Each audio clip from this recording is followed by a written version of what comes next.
Ilabas na ang ipinangakong bagong caregiver program. Ito po ang panawagan ng ilang Pilipinong caregiver sa federal government Martes. Sana rin daw tulungan ang undocumented caregivers na patuloy na nagtatrabaho para sa Canada. Anong ilan pang detalye sa ulat ni Ron Gagalak? Just now, I'm afraid to apply to a private family. That's the reality with the trauma.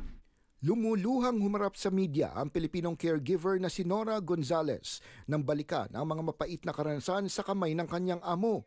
At lalo pa siyang napaiyak nang ikwento ang panahong namatay ang kanyang ama sa Pilipinas pero hindi siya makauwi para makita ito sa huling pagkakataon. I couldn't even feel that my father lost already because my focus is to apply for PR and to escape from my abused employer. My wage was not enough to sustain. I'm sorry, I'm crying because I miss my father.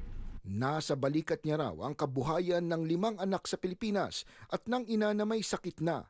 Nang mamatay ang kanyang ama noon, sabay na lumabas din ang resulta ng kanyang PR application pero dininay ito ng Immigration, Refugees and Citizenship Canada. I was devastated and depressed. I was stuck in the exploitative job.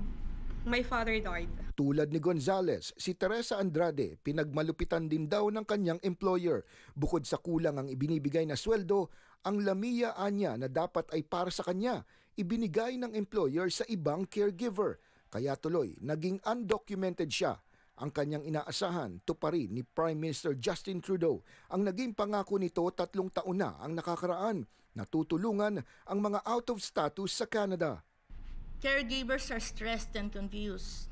We have a lot of questions. When will the new program be announced that he promised on June 3rd?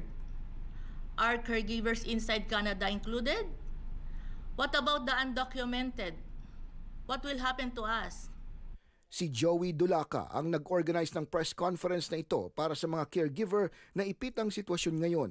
Dapat na anyang ilabas ng Immigration Minister ang sinabi nito noong Hunyo na bagong programa para sa mga caregivers. Marami ang natatakot sa mga sitwasyon nila kasi hindi nila alam kung anong susunod na kabanata sa buhay nila. Nananawagan din silang ayusin na ang backlog sa mga aplikasyon. Tinatayang mahigit 30,000 caregivers sa bansa ang ilang taon nang nakabinbin ang aplikasyon sa IRCC. May mga backlog pa na nasa unang-una pang live-in caregiver program. So sana tapusin na yun kasi marami na yung tumatanda.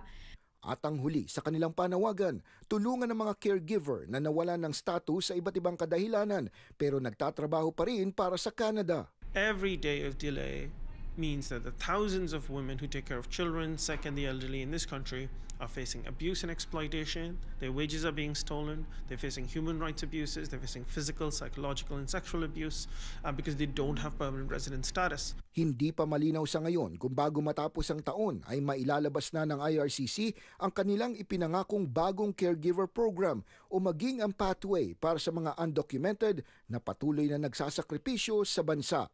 Ron Gagalak, Omni News Toronto.